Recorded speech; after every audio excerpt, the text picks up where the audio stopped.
Welcome to Season 2 of Meaningful Marketing, Mentoring, Mattering with me, Joseph Alcantara.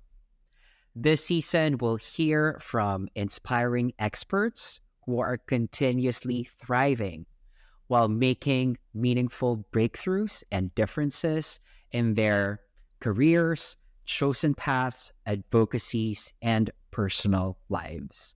But before we dive in, please don't forget to hit that subscribe button and notification bell so you're updated every time we have a new video or a new podcast episode. Today, we have the honor of speaking with Andy Semotiuk, a multifaceted professional with a career spanning law, immigration, public speaking, and writing. From serving as United Nations correspondent to being a Forbes columnist and author of 4 books, Andy has a wealth of experience in communicating complex topics and sharing human stories. Let's delve into his journey, uncover the wisdom that he has gained along the way, and get meaningful lessons that we all can apply in our real life. Please welcome to the pod, Andy. Hey, Andy, how are you? Fantastic. How are you? Very good. Thank you so much. And thank you so much for saying yes and hopping on to this podcast. I'm excited. I'm happy to be here. Thank you. So I know that I've given the audience members a sneak preview of who you are and what you do, but I typically ask my guests the same first question, and I want to hear it directly from them. What is your meaningful life story? Please take us back to your origin story, your background, and your lived experience that led you to doing what you're doing today. Okay, well, I was born in Edmonton, Alberta, Canada, but I spent half my life in the United States, Canada and the United States. I grew up under the sort of wing of a mother. My father died when I was 9 years old, so my mother raised me. And perhaps somewhat unique was the fact that my mother was deaf. So my early childhood and going into teenagehood involved sometimes having to help her interpret the world as it was happening, the events in the world, including things like looking at documents, figuring out what's going on, and explaining, events that were taking place to her. She was capable of reading lips. So you were talking to her, she could read what you were saying on your lips and was pretty good at catching on to what people were trying to say to her. But there were moments when, because she was deaf, she was disoriented or unable to cope with the things that were going on, and that's where I stepped in. And this influence in my life caused me to think that I would be someone that could be effective in helping people, especially in a career where there might be business things that need to be taken care of or legal things that had to be done. And it seemed like my life was pulling me towards the legal profession. As I grew older, I had my ups and downs. Not everything was perfect in my life, of course. But somehow I made it through school, and I developed this idea for myself. I thought to myself that a lot of the world's problems are probably legal problems. And if I studied law and I learned the law the way it should be learned, down the road, I could be someone that could look at an event, for example, in the Middle East, this thing that's happening now with Gaza or the war in Ukraine. And I could do a legal memo and describe all the laws that affect this event or these events. And they could be solved from just, the legal point of view if it was just understood by everybody. This is my thinking at the time. Of course, I didn't understand how life works and how people work. There are emotions involved and self-interest and national interest, and, economics and all the other factors that come into life. But that's what got me into law school, was this thinking that I'm going to be perhaps some kind of diplomat, some kind of a political leader that would use law to solve problems. Well, that didn't work so well in terms of, where I was hoping to go. But it did sort of eventually get me into the United Nations as a journalist, and also get me into the legal community. I think I should mention that I'm a member of the New York and California bars in the U.S. and Ontario and BC in Canada. And I practiced law for 10 years in Los Angeles, 5 years in New York. And now I'm practicing with Pace Law Firm here in Toronto. Wow, that is such a rich and diverse experience. And, I would have to say the geographical experience that you also had both in the US and Canada is really very interesting. But what honestly struck me the most on your origin story, Andy, is a story about you and your mom, especially when you were growing up. I cannot imagine probably how challenging but fulfilling it was to be in a home with a mom who had that disability, and you finding your way to navigate that journey with her that allowed you to be in a place where you are today, especially I think when it comes to storytelling, guiding people who may not necessarily see, hear, understand fully everything, which is honestly what law is all about for most people like us who doesn't really know how to navigate the complexities of it. Would you say that your experience growing up in that household with your mother actually also helped you shape your worldview, your dreams, your aspirations that led you to law? And how did that actually help you push forward when it comes to pursuing your dreams and passions that you are also still embracing up until this day? Well, I need to go into a little more detail about my childhood then. Okay, my mother was an immigrant. My parents both were immigrants from Ukraine. Everybody comes from somewhere. Well, my background is you might be from Ireland or Italy or whatever. My background was from Ukraine.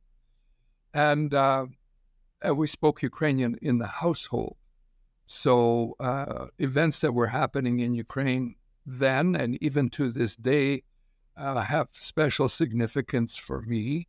So, for example, right now, the war in Ukraine and the Russian invasion of Ukraine is something that I pay attention to, and I'm trying to help in whatever way I can to sort of sort that problem out for Ukraine, which has basically been invaded. And I just draw the analogy that one day you're sitting in your house, and your neighbor breaks in through the front door and says, "Well, this is my house now." You say, "Well, wait a minute, this is my house." No, it's now my house. And this is a kind of at a elementary level what is being faced over there. So multiculturalism in Canada was a significant aspect of my life. Indeed, I spent time advocating for multiculturalism, diversity, inclusion, things like this at the national level and in the provincial levels in Canada. And I was surprised over time, for example, to learn that in the United States, there's a lot of diversity. And I lived in New York, I mentioned earlier. I love the Italian festival parade down. That seemed like the whole city was taken up every year with this Italian parade down, down into Chinatown and beyond, which is something you wouldn't really think of when you speak of America. You don't think about the diversity that's there, but there's tremendous diversity in America. Now they work on a slightly different model than Canada does. The model in the United States is melting pot, that we're all sort of melting together, and we have some kind of a new sort of joint life, whereas in Canada, the idea is mosaic, where you're, a little part of a larger whole, and each little part contributes to the beauty of the whole. But they're similar in nature, and they touch on the issue of being part of the society, but also being unique.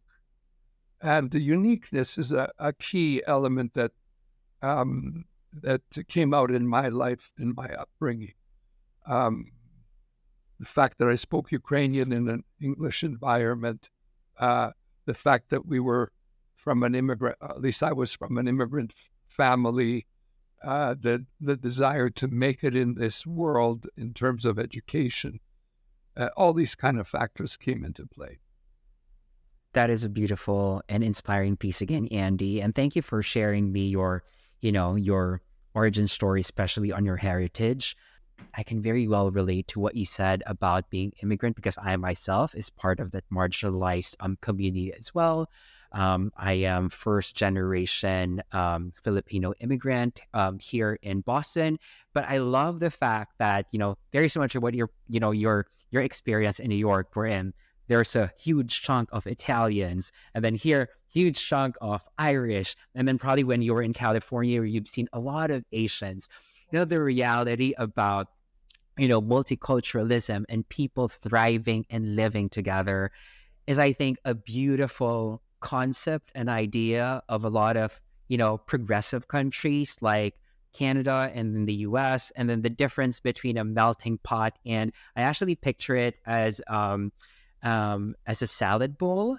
We're in a salad bowl, you have different properties that are still within there. You don't melt them, and then you keep the properties together, but the whole taste of it, the whole totality and texture of it is like a fully blended, well-flavored, and delicious kind of concoction, which I think is the way you've described Canada and how different it is somehow here in the US.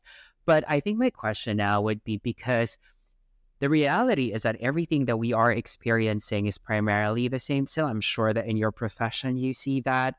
What are the biggest challenges about immigration that folks in Canada or in the US are facing? And for someone who has seen the story then, and you practicing your profession as an immigration lawyer, what are these challenges, and how can at least we be able to help each other to somewhat be part of the solution to address these challenges? Okay, that's a big topic, but let's tackle it a little bit here. A few things that are worthy of mentioning are that in the world as we know it now, there are over 100 million people who are displaced and have no place where they used to live. Displaced people. And of that 100 million, there's probably about 50 million who are refugees. That is to say, they're away from their homeland and somewhere else, trying to find a way to settle and make a life out of where they are. There are refugee camps in the world with over 1 million people. 1 million people. And camps where people have lived their entire lives in a refugee camp. So the reality is so stark and growing, this number of people who are displaced. And it's because of war, climate, gangsters, criminality, whatever it may be. But nonetheless, there's this huge mass of people who are unsettled. So from the point of view of someone in the United States, for example, or in Canada, one of the questions is, well, could we help, or could we bring all these people to the United States or to Canada? And the answer is no, we can't. It's just simply impossible. There are too many people out there for us to be able to help everyone. So the question boils down to, well, if we can't help everyone, because our country simply cannot, it's impossible for 100 million people to move to the United States today. It's just impossible. So So we're stuck with this thing about, well, who can? We have to decide who can come and who cannot come. And how are these rules to be implemented in a fair way? So I think we have to come to the conclusion that Congress in the United States is the ultimate agency that has to make these rules, or Parliament in Canada.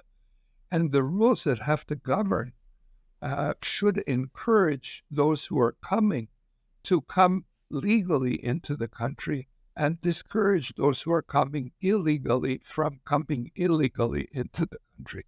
Those are the basics. And in terms of America right now, one of the big issues is the southern border and the number of people that are coming across the southern border without legal documents and coming to stay in the United States. Now, one of the major reasons why these people are coming is an economic reason.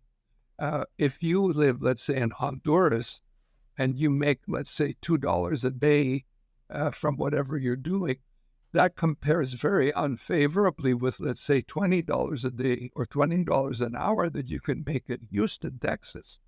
So there's this divergence, economic divergence between the haves and the have-nots, the countries that have economies that are working and that can pay people versus countries that economically are not doing well, is a major engine of immigration to the United States, Canada, and other countries like the UK and so on. The refugee idea is a good one. If you have a well-founded fear of persecution based on race, religion, political opinion, or whatever the standard reasons, you should be able to come to the United States or Canada or the other countries and make a refugee claim, an asylum claim, as they call it in the United States, and be able to stay. And the United States should be able to dispose of such a claim quickly, find that the person should be eligible, and make room for this person to live in the United States. Unfortunately, the system right now is not working that way. It's taking years for refugee claimants, asylum claimants, to settle their matters in the United States. And equally, in Canada, the lineup is a long one. Processing times are impossible. That's an overview of where we are. I'll give you a quick solution from the way I see it of what can be done. I do believe we have to be attentive to the southern border in the United States and prevent people who do not have proper authority to come to Canada and the United States to enter the way they are entering now. I believe that there's a need for quicker, more resourced ways of responding to the arrival of people at the southern border that could be employed. And I believe that the refugee aspect is well looked after, except for processing. But there's a large number of people who are beyond refugee or asylum claims who also deserve to be considered and allowed to come. And the answer is to tie up or link those who want to come with individuals who live in the United States or Canada and who are prepared to sponsor them. Sponsorship, in my view, is a big and important aspect of it. Thank you so much for such meaningful insight that you've given us there, because yes, it's a top-line overview, but we have a deeper understanding now of how magnified and how huge this challenge is, but at the same time, historically and now, how as individuals, how we can have a deeper understanding, better awareness, and find ways to, at least in one way or another, be part of the solution, who understands, and those people who are, I hate to say this, but relatively experiencing that less fortunate experience than most people do. You know, that statistic that you've mentioned, 100 million displaced. It's like, imagining myself in that situation, it would be so challenging. It would be so difficult. People wouldn't know exactly what to do. So it really grounds folks to understand the real meaning of social responsibility, why a lot of countries are doing their part, like including Canada and the US, to help support these people whom it wasn't their intent to be in that situation. Now, if I were to ask you to wear two hats, one is your professional hat as an immigration consultant and lawyer. For those naysayers or for those anti-immigration, especially in this Western world, because the common misconception or what I hear based on their opinion is that I pay my taxes. Why will you give the benefits of this to these people? And I am like literally, I can't even survive because of the economic problems that we also have in these, big economies. Why will I be part of that solution, and why will I help, and why will I allow for this immigration piece or solution to be embraced by my country? And then the second question, if you're going to wear your immigrant hat, Andy, for those people who would seek, asylum, immigration, moving to another country, legally or illegally, what would be your message to them? Okay. Again, difficult questions, but I'll give it a try. He who is without sin, let him cast the first stone. If you've never broken the law, if you've never speeded, if you've never not paid a parking ticket or otherwise offended the law of the United States or Canada, then you can speak about people who are coming and have broken the law. But if, unfortunately, you are with the rest of us, people who do from time to time cross across the line, you're at least in the category of someone who has some understanding about what these people are all about. Now, I'm not saying that we should reward people who break the law, but my solution to the issue of 11 million undocumented immigrants in the United States is to understand them, first of all. First of all, most of them have been in the United States for over 10 years, lived in the United States. They've lived, they've paid taxes, they've raised their families, they participated in community events, they helped fund, charities, etc. for over 10 years. Their families little kids have grown up in the United States. It is true, they came to the country without legal authority, but having been here for so long, the equities have changed. When they arrived, the equities were like this, but over time, the equities changed. And there's an element of merit or deserving involved the longer a person has been in the United States, provided they haven't been on, a criminal path and causing all kinds of trouble. But just like normal immigrants, these people that we're talking about, who have lived decent lives, a time comes where they merit some kind of consideration. And the consideration I would suggest is there's this date that is involved in immigration, where if you have been in the United States long enough, I think it's called the record date. I think it's in the 1970s right now. I think 72 is the date. So if you can show you've been in the United States since 1972 and you haven't broken the law, etc., you can apply for permanent residence in the United States. I think we should move that date forward, and anybody who's been in the United States for 10 years or more should be eligible to apply to stay permanently.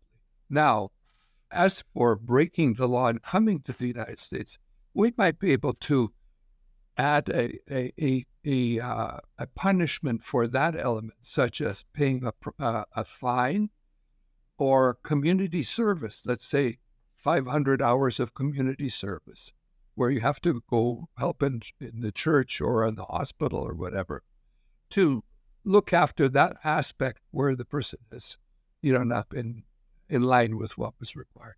So that would be my answer in terms of dealing with these people who are undocumented, and in the U.S., these 11 million. And of course, we have to deal with the border and the border issue. I've talked about sponsorships as a way of helping at least some of them, but stopping this this sort of flow of people who, without any permission, are entering the U.S. So as far as the immigrant view is concerned, if the road to the United States legally is easier than the road to the United States illegally, I would choose the road to the United States legally. And as an immigrant, let's say I'm a displaced person, what I would do is I would work on myself and make me the best possible candidate for immigration that I could, such as education, learning English, work experience, getting a skilled job, going to university, things of that nature. By improving myself, I would become more desirable and more likely to be able to come to the country of my desire. So that's a brief answer to those questions. Those are great thoughts and advice, Andy. And I think, we're not just painting idealism here, but those are real good, practical, I would say, tips for those people who are thinking about migrating and how they can be deserving and how they can prepare themselves. And I think your further explanation earlier on various pathways will eventually, hopefully, help other people understand that it's not black and white, and there are ways to somehow make this crisis workable for everyone, I think, at the end of the day. I love your, legal advice, and I love how you were able to simplify things, right? Especially for people who are not lawyers. And I'm sure that most people who are reaching out to you would say that the first time that they will consult, like, I know nothing about law. So as an immigration lawyer, what's the biggest fulfillment that you actually have, especially when it comes to the cases that you're handling or your typical day-to-day that continue to drive you to do what you're doing right now? I guess my sort of mission statement is helping clients improve their lives through immigration.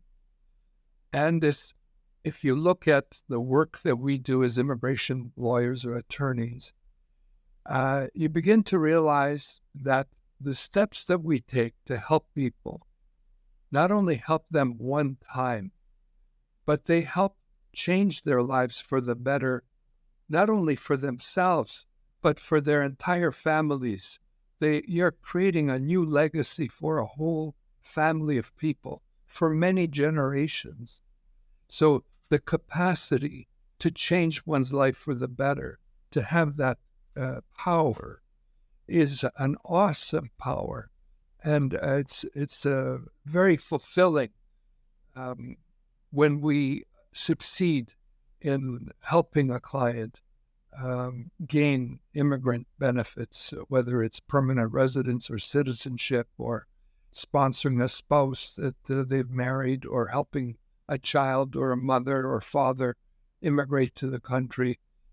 It's very rewarding in that sense. That is great. Yeah, I fully agree, because it's paving a way to better quality of life, potential better future. That will not just be for one person. You're right. It can be for generations to come. So I think that is such a meaningful kind of fulfillment and influence, that you're providing some sort of at least pathway for other people. I also understand that, you're a writer, you're a storyteller.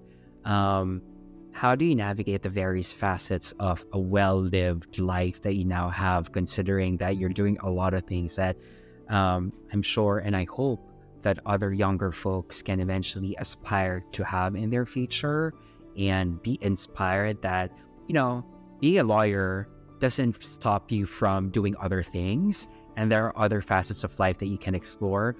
What are your thoughts there, and what kind of, inspiration or encouragement can you give to younger folks who are very much into their careers, that are probably forgetting that there are other aspects in life or their passion points that they can also leverage to live a more meaningful life. Yeah. So, as you mentioned, I've published a few books in my life, and I'll just speak to people who are listening who are considering writing or presenting, talking, giving presentations.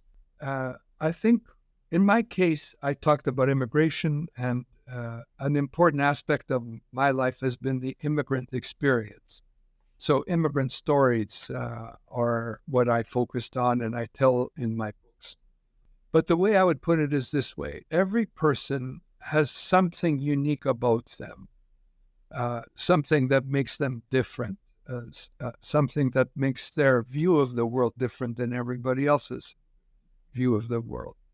You touched on my upbringing, and your upbringing would be the same in this regard. Your upbringing is completely different than anybody else's in the world. You have a unique view of the world by virtue of who you are, what's your background, and where you came from, and how you grew up. And it's a tragedy for us if we do not share with one another our various points of view and help address problems that we face mutually by sharing our points of view. You're in this world to have a point of view. And if you look into your life, into yourself, your background, I believe that every person has a unique ability, some God-given, if you'll allow me, God or the universe, depending on how you look at things, some God-given ability that is unique in the sense that it's outstanding relative to what everybody else has, that you can employ to make your life better and to help other people improve their lives. So finding this unique ability and putting it into the service of others, I believe, is one of the primary tasks of our lives. And I believe inside you today, there is, if you explore, something burning, aching to get out into the world that you need to share with other people. It may be that you're different than other people in some way, and you want to share why it's important for them to understand and why it's important in your life. But the key thing is it's aching to get out. It's aching to get out because it's so significant. It's significant not only for your life, but probably for many, many other people. And the only way we can get that pain out of ourselves or that desire is to communicate it to other people. And it's going to be either writing or it's going to be like speaking. And so, I encourage people to consider writing articles, books, or, speaking, telling stories, sharing stories about their lives. And asking that question within them. And they're like, okay, Andy, I get it. I buy that. I'd want to embrace that, right? But for the younger folks, like I myself, and I was in my early 20s, I had that imposter syndrome of I'm not enough, or what can I offer to the world? I'm barely I'm just a young adult. Is age a factor? Is the experience that you'll be able to eventually gain take a huge role before you even can consider helping others or enriching your personal wealth within you that you can offer to the world? How do you address that kind of thinking for the younger folks, especially today that they are comparing themselves because of social media and the pressures of the world today? Well, I think the answer to that question is age is a factor to your advantage. Look, I'm more close to the end of my journey here on Earth than I am to the beginning of it. And actually pretty close. I hate to think about how close I am. So my perspective is from someone who's older and looking at life from the old person's perspective. But your perspective is, if you're a youngster or you're a young person, perhaps a teenager or just entering the workforce, is that of a young person. And whether you like it or not, shocking as it is, the older generations, like my generation, had to learn that younger generations know more about life than we do in certain areas. For example, when it comes to computers and online activities and games and things of this nature. I work in an office, and in my office, I have a number of young people. Most of them are in their 20s, some teenagers. When my computer's not working, I don't go to my colleagues who are, in their 60s to ask them, I go to these 18-year-olds and ask them, how do you do this thing? And they teach me. So they've got, their perspective is unique in that regard. Being someone young is an advantage in that respect. And it needs to be respected as well. Many of us are brought up with the idea you have to, respect your elders, which I believe in. But we also have to respect our youngsters, which I also am learning to believe in more and more every day. And besides that, I just say confidence is making mistakes and learning from them. If you don't make mistakes in life, you're not going to go anywhere.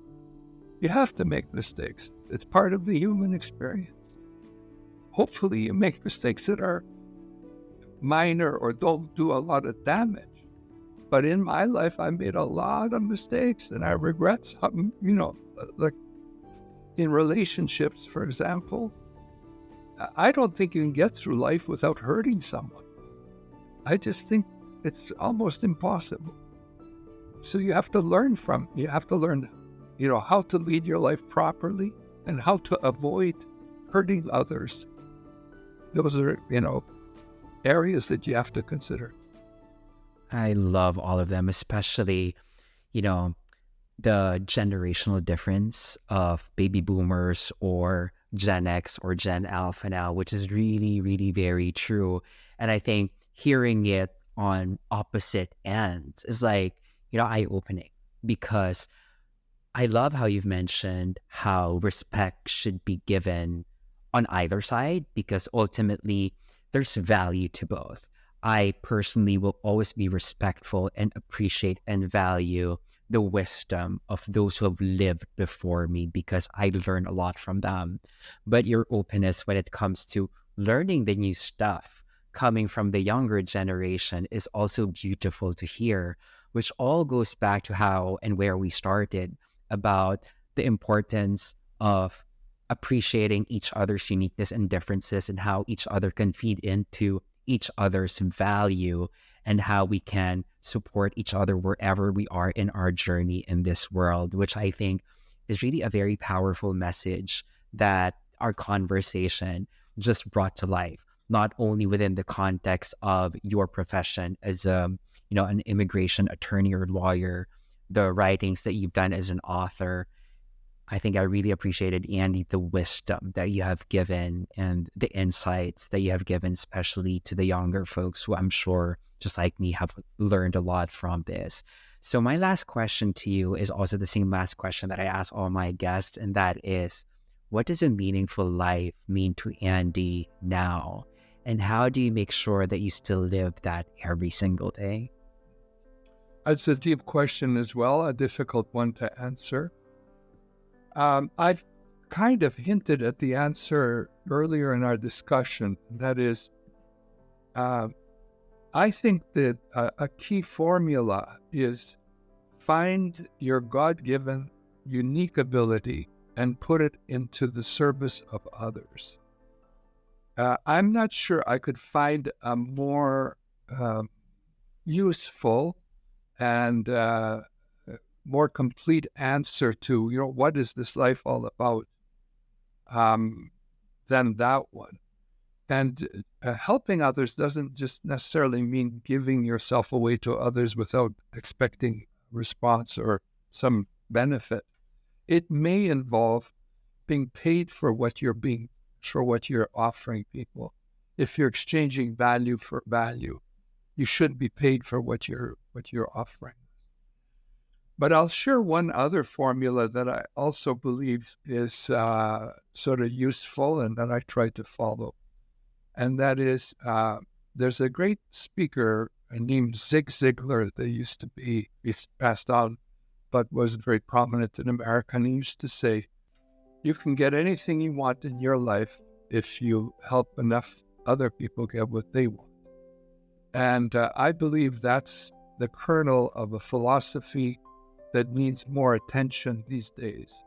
There's another philosophy that's gaining in prominence in North America. I would describe it as a philosophy of just give me what I want and to hell with everything else. And I think we need, and everybody else, and I think we need more of the first philosophy and less of the second philosophy. But that's about the best I can give you. And I try to live by those, like in my case, I spend a lot of time looking at my unique ability. I believe it's the area of communication, like what we're doing right now. So I spend as much time as I can in this area.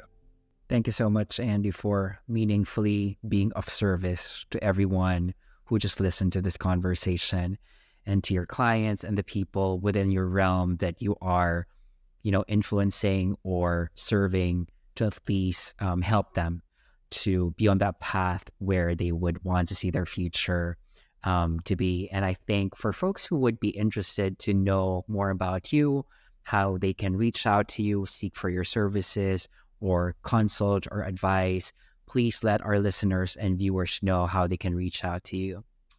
Well, I'm at pacelawfirm.com if you need to reach me. And my books are all available on Amazon. If anybody's looking for my books, just type in my name, Andy Semotiuk, and you'll find it. And I'll be happy to help anybody who's interested.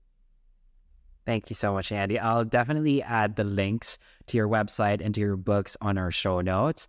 But this has been a great and, inspiring conversation. Thank you so much, Andy, for the time and for unselfishly sharing those free tips and wisdom.